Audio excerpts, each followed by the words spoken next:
What's up, everybody? It's Alistair, and today you're listening to Headspace. This week we'll be reviewing The Last of Us, Episode 5, Endure and Survive. But if you could take a second to hit that like and subscribe, that'd be great. It will help bunches. But here we are, post Super Bowl, and looks like Kansas City definitely made it and won the Super Bowl. Although I heard more about the halftime, but that's always the case with most people. Then dissenting onto the commercials and then the actual plays and players. I just thought that was some nice energy. Almost ironic because they were screaming freedom, but I'm sure there's a lot more cheering at the game. Which brings us to like the rule of twos. It's kind of like the rule of threes for comedy. It's that thing where it kind of looks like they're trying to keep a theme and like everyone's like going through the same kind of struggle or turmoil. Like in the episode, like it's Henry and Sam and their older friend helping them, but now the forces of Kathleen are at their heels. At the same time, there's Joel and Ellie being helped by Bill, and now something happened and Kathleen is at their heels. I'm sure Brian had something to do with Henry and Sam as well. They do those pairings in the episode. There might be like 3 or 4 different examples, but usually the show lets you just like choose which two you pair them up with, just so you could further ponder about it. Just like while like they're like transitioning, or there's like a little quiet scene. And excuse me while I nerd out like in psychology, but it also lets you pair up the memory from the show or the experience from the show with a memory that you have, or even it would happen like later, one that you're about to have. It kind of like helps your thinking, but at least ultimately it helps you enjoy or like the show. It definitely helps like broaden like your horizons, just to finish the phrase. It seems like a simple, easy rule to do. And even if you like don't really understand the psychology part, it at least keeps it organized and on subject. But then it comes to, it's like, oh, well, it was still related to the thing before. Like where it's like hunger and then like adults and children.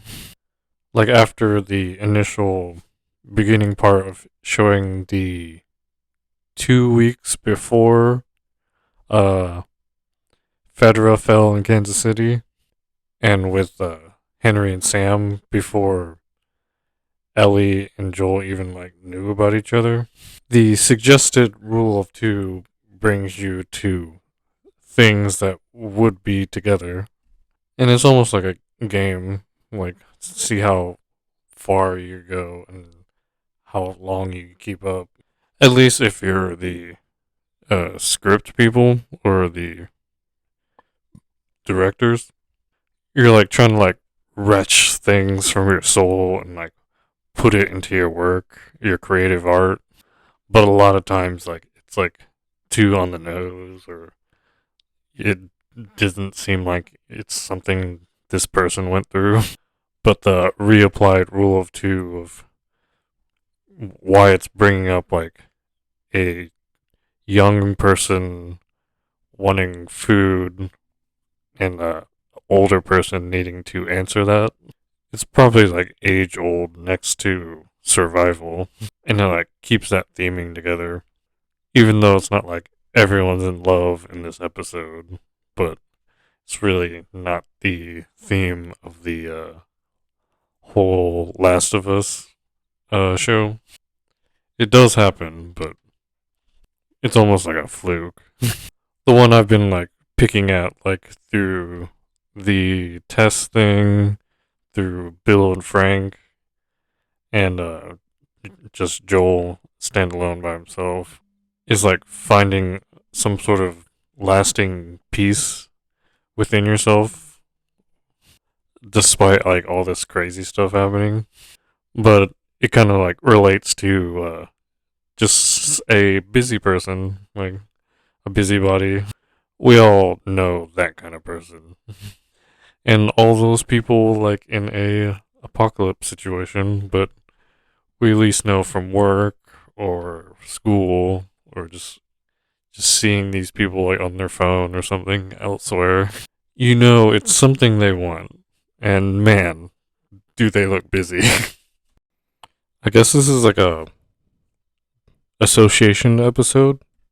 Like if you weren't pairing stuff together or like trying to figure out what was going to happen in the next episode or even the next scene, this is where like if you were like new to all of like the horror or zombie or apocalyptic things, it's like, oh, okay, the tone was set in the first episode, and like I was seeing if my reactions like lined up with what's happening on the screen. The second episode, and then just a break episode, like where like, oh, like they do go to other subjects other than zombies or infected people and death. This is where I could like cobble like a opinion or a broad synopsis of what's going on to myself or another person. Because sometimes it's like meeting someone and you can't really like exactly get what's going on in the show like immediately. So, but it seems pretty natural to me. It's not like straight horror all the time. I'm not feeling the exact same thing for the character all the time. It's not straight up drama either, where it's only about the people. With how I used to watch movies, I was like, oh, I just wanted to see the cool visuals or the action. It's not like I immediately just grew to be like, oh, yeah, like it's about the characters and the dialogue all within the show. I'm not just taking what I want from the show and just kind of like letting myself experience them and what's happening and let them do the things that they are intending to do beforehand. Not like I could change it. Although I guess I could try to send a strongly worded email somewhere. But I'm getting my fill. When Henry and Sam come into the episode, like I'm already with them and I don't have to like, hey, can we go back to Joel and Ellie? Like, what's going on? Like, I don't care about these people. I'm not having that thought or feeling. I'm just letting them have their time and be there for me. And it's pretty good.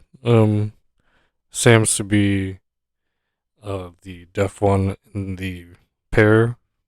The smaller one with the face paint and the revolver from episode 4. Which I thought was a pretty good touch with the sign language. They had the Indonesian in the other episode, and now the ASL or sign language. A lot of people I talked to, is like, oh yeah, like that's probably handy for Henry. You find out he's not really like conflict like ready, but nor are they ever like so far away to like where they're like trying to like communicate without like making noises. But someone went so far as to like make a co-op uh, gesture joke, but they were like heavy into like it being like the game. At least I thought it was a joke, but that's neither here nor there. But you find out like Henry has been mainly focused on like keeping his brother safe and alive, but the survival had to do with leukemia, and that Fedra had the pills for Sam to live, but he had to give up Kathleen's brother to get access to him. And Kathleen's brother was the leader of the resistance there, and I guess they call these types of people collaborators with Federal.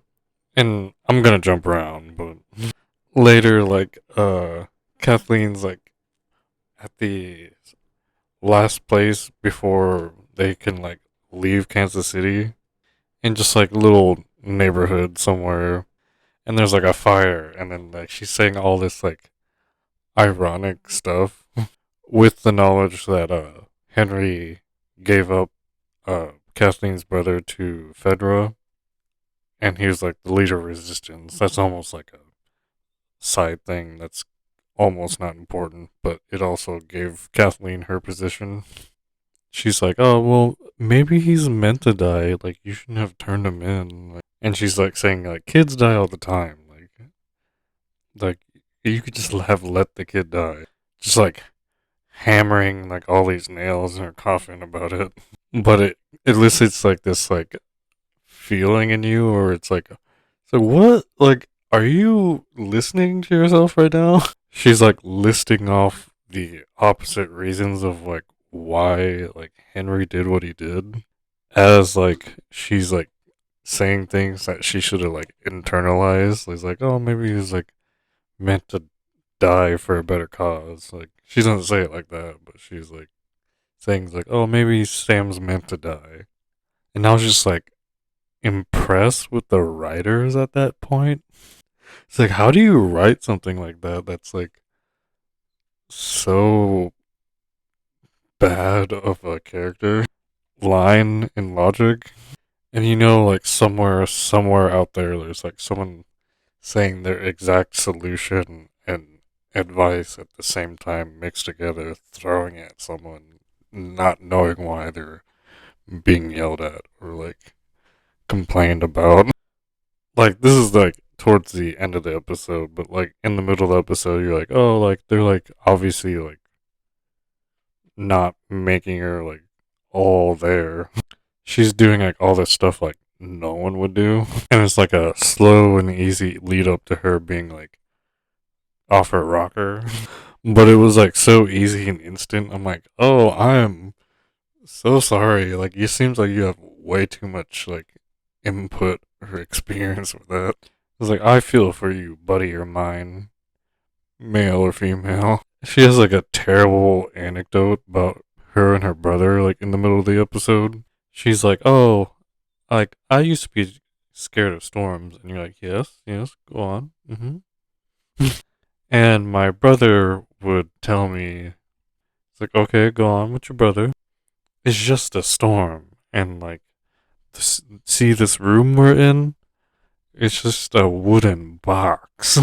And if you think of it as a wooden box, you and me will be safe.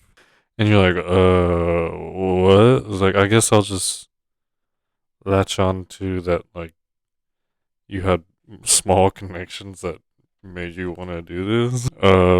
Sure, like, your room from when you grew up. It's just like, that was almost nothing. Kathleen, you're almost doing this upon nothing.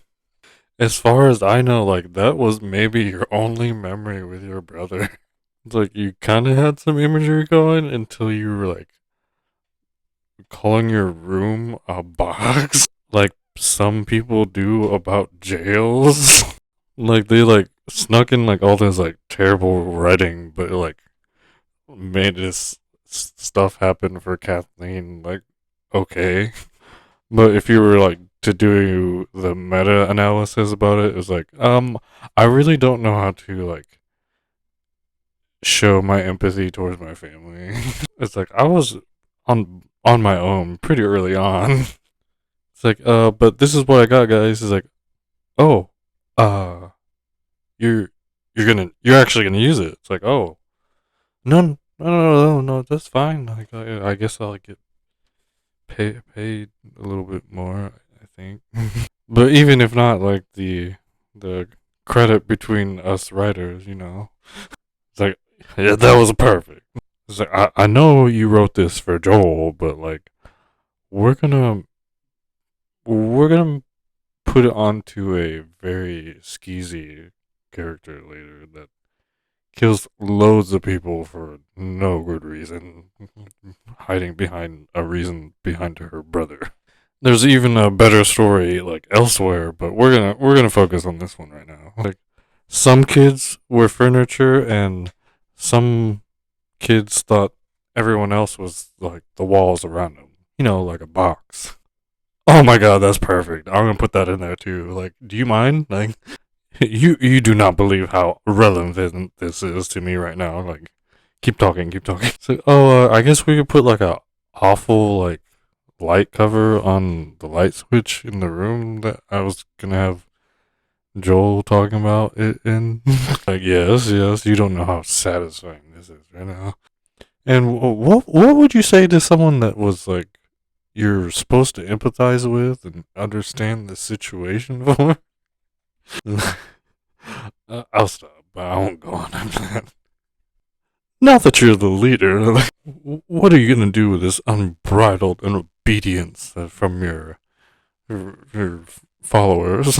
Are you gonna open up that canning facility that everyone's been like dying to learn how to use and work in, or maybe have them farm or something? Because you know it is cans. Oh no, never mind. Okay. Well, I don't know. Like that's a good idea too, man. Ma'am, Sir Kathleen or Mrs. Kathleen. But you know, like that's actually getting me thinking. Like, oh, maybe this is like mostly visual and like about the costumes and makeups and the sets. It first started with the second episode being like kind of Chernobyl-y, but kind of looks like it doesn't always stay like that. Like you could see their inspirations like every once in a while, but it looks like someone did a nice thing with Kansas City because like in the little boardroom, Henry and Joel are talking in. There's like a picture of Kansas City again. I was like, oh yeah, like I recognize that building. I've shopped at the little area near that building, and then they draw like an accurate like bordering highways of Kansas City.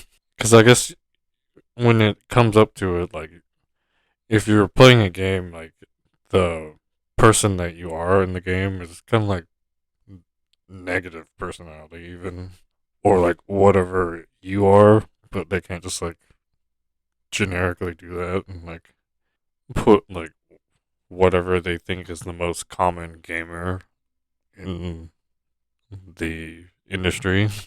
So it kind of seems like the directors had more free reign than they not, because they were at the end of the episodes they were like, oh, like we wanted to stay pretty close to the material, but you can't like put an interactive thing in a show. But they do make a point of putting like certain interactive things as a Easter egg or just like a little nod. And I guess like filming techniques is the other thing that they like mainly have as the Last of Us branding. I may have glazed over it while I was like pondering out loud.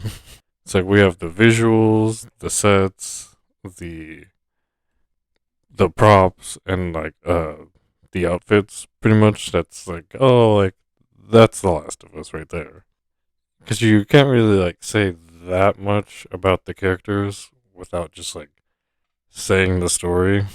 So really, they're like mostly name only and type of person that we all know that is out there somewhere roaming around.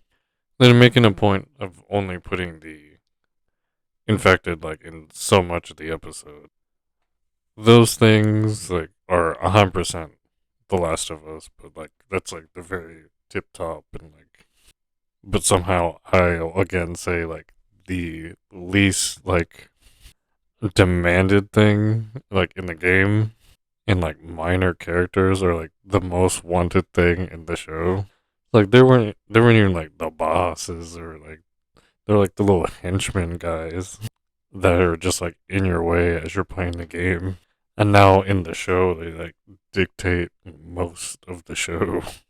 They had a really good fiery scene with the infected in there with them. And if they were creeping you out before, it was nice to see them like kind of like veiled and like in the dark slash glinted light.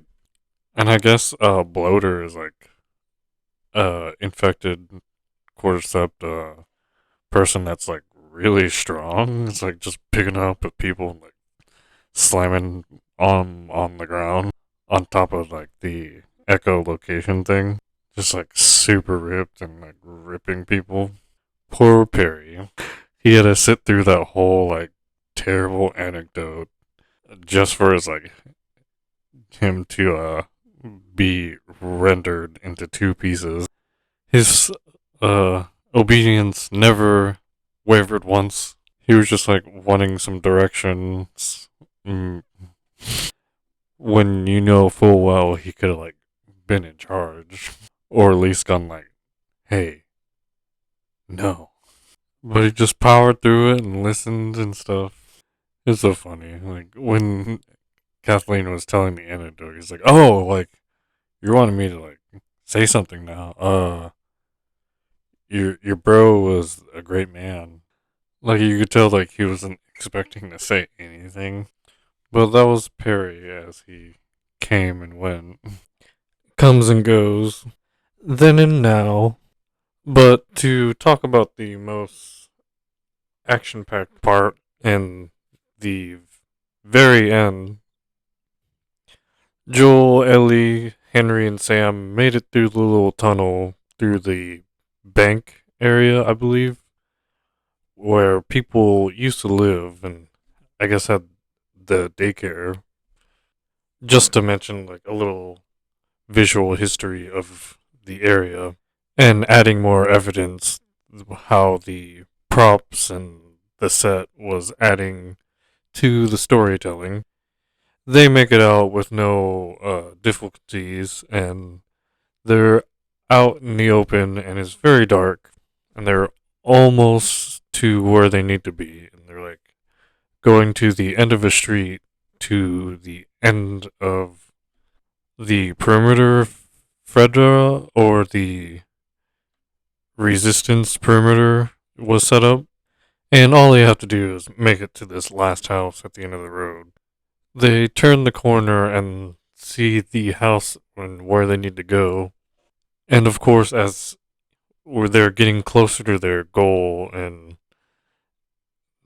life seems to hand them more lemons for them to make lemonade and have them work for what they want. They start taking fire from one of the houses, and they eventually find out it's the house they need to go to. But Joel, being the most experienced, and Henry pretty much only being like a caretaker and maybe a school teacher, if you're comparing it to real life examples, they stay at the cover they found behind a car they immediately ran after, or towards, as soon as the shooting started happening. But Joel makes it up to the house and to the second floor, and there's no one else, no traps or anything. And he gets up to the room where the person shooting with the rifle is. And it's just some old guy, maybe kind of looks like Dr. Wily from Mega Man. And Joel has to stop him from shooting him. So that happens, and we get to Joel looking out the window, but then Kathleen's radioing in and starts this whole thing. The action sequence, I would say. And she's coming in hot and heavy. She's trying to tell that Anthony guy that was at the window shooting to hold them there as long as he can, because they're like just about to be there.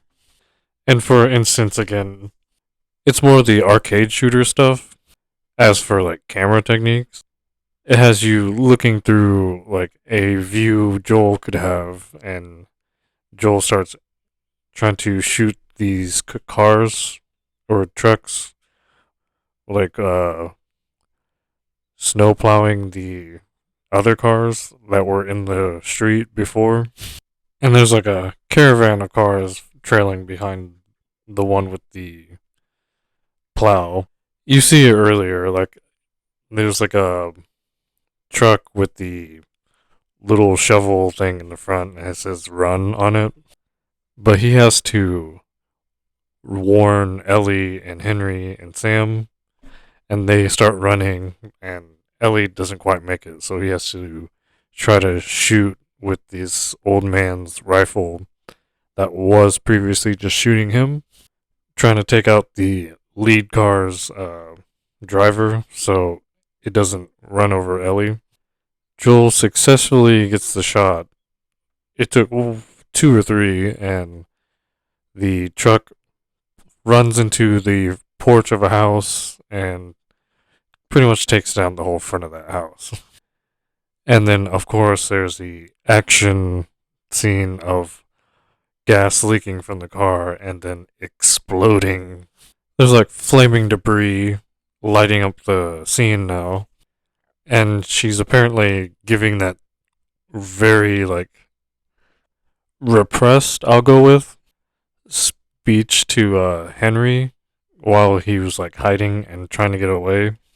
And he's like, alright, well, my job's to take care of Sam, but there's, like, another kid here, so, like, let them go. And Kathleen's not having it at all. She was just gonna try to hurt him as many ways as possible, and she was gonna try to get rid of Sam as well, and Ellie, and then I guess they figured out that Joel was the person that situated Brian. She's just like, oh no, she's with him, and that happened to Brian, so she's going too. No compromise, no room for ifs or buts or when. But then in response, maybe the cordyceps, maybe just the open circumstance, but the truck that crashed into the house and is on fire starts falling to a sinkhole that the house was on. And guess where all the infected were? Apparently right there under the house or that street or area. And they've been there for a while, so all of them have the mold face. But there's one really big one, and I think I seen on the Twitter they called it a bloater. Not like, oh, it might do something when it pops. Maybe it does, but this one's like covered in the cordyceps, and it's super strong. Just like raging out at the base of the fire after climbing out the giant sinkhole. I haven't heard that brand noise where it's just kind of like you would have to hear it, but it's like a more alien like ring click noise. But it lets out a roar, and then almost like another horde of they got a bunch of those like flowered fungus infected, where it's just like growing on their head mostly. But the big one seems it taken its whole body. I just thought that was kind of cool. It was like a full-fledged like different being now. The pictures I seen like outside the show, it kind of looked like a cute little like whatever it is. I don't know why like I keep thinking of it like as like a baby like thing. Maybe it's like the proportions or something. It's definitely like kind of like infantile like in the pictures I saw. I kept seeing them as not infected people, but it was just like always like this thing that looked like that. Like it was like an alien or something.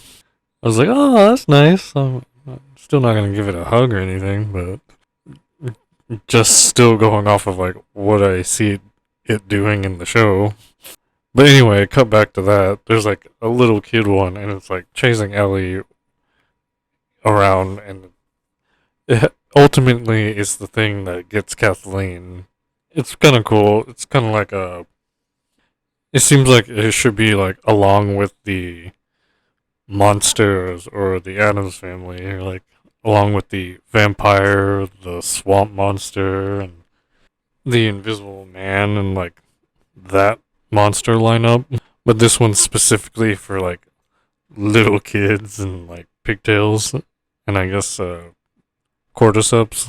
Yes, I kind of like trivialized it a little bit, but I could think that and still go back and like enjoy the story as they were giving it to me. Don't misinterpret it to where like that's the only thing I like noticed. But as you can imagine, there's like 30, 40 people like with Kathleen that she brought, and there's like all this craziness happening, and Joel's still just like up at the window, like taking shots, only protecting Ellie. He didn't make too much of an effort with Henry and Sam, but Ellie sees Henry and Sam under a car, like trying to kick away some infected, kind of making progress, but like does not look like they're safe at all. And Ellie ran out of bullets quite some time ago, so she pulls out her little knife and then stabs like one or two, and then Joel's like forced to help Henry and Sam along with Ellie, and they make it, but Kathleen's still like focused on that instead of just like running away or like staying safe. She rolls up on Henry and Sam with like the most awkward looking, like still does not look like she should have a gun like stance. Like it's her first day and like this is what she's doing with it. But that's when the kid infected jumps on her, and then it cuts away and you just hear her screaming, assumedly getting mutilated. I was even like resisting the urge to be like, yeah, that's what she gets, but like, dang, like they wrote that like pretty good.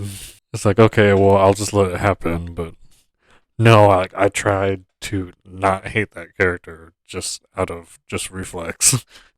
And then here comes the worst part of the whole thing. They make it far away enough and out of the perimeter of the resistance of Kansas City. They found a nice little motel, hotel, and then Joel's like welcoming in like Henry and Sam's like, yeah, you could come with us. We're probably walking to Wyoming, but you could come. Like, he's like, oh yeah, that. Henry's like, oh yeah, like that'd be great. Like it would be nice for Sam to have friends.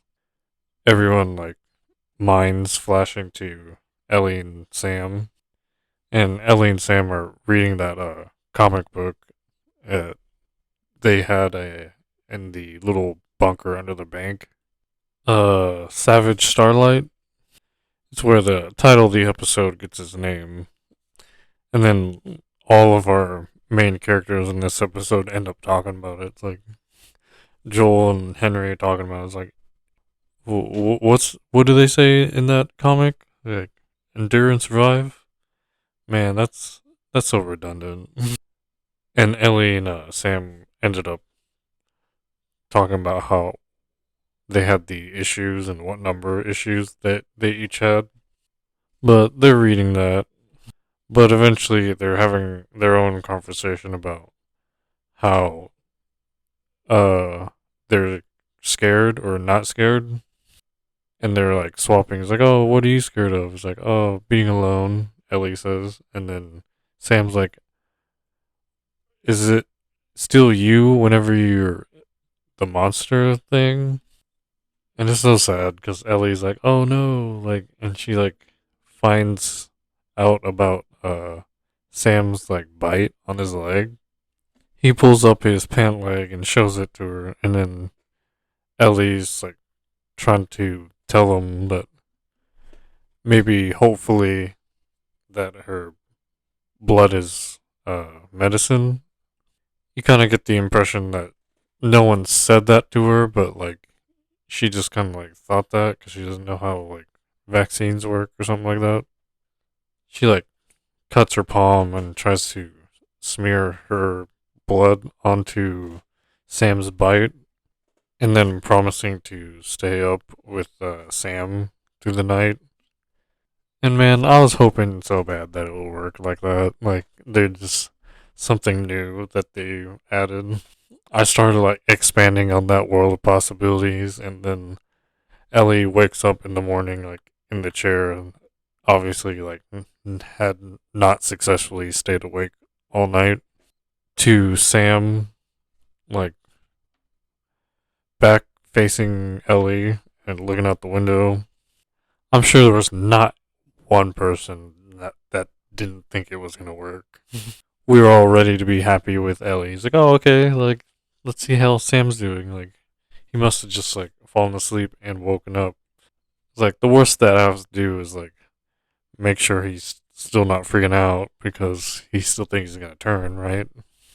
And then she goes over and puts her hand on her shoulder, and of course, he starts snarling at her.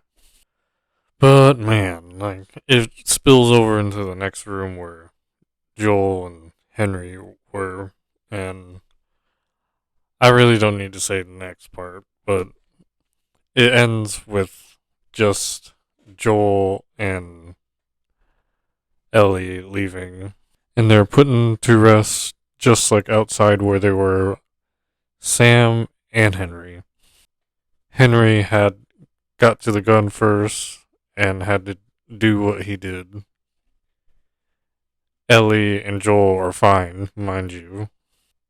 But I guess Sam was the only thing keeping Henry going, so it was very immediate, and Joel tried to get his weapon away from him, so. And he got it back, but it wasn't the way he wanted. He was very quick with that, but he was keeping Joel and Ellie at bay before he could get the gun away from him. And Sam having being dealt with like in a moment's notice. But it looks like the spirit of the enduring survivor is found its way into Ellie because she was probably most invested in that partnership.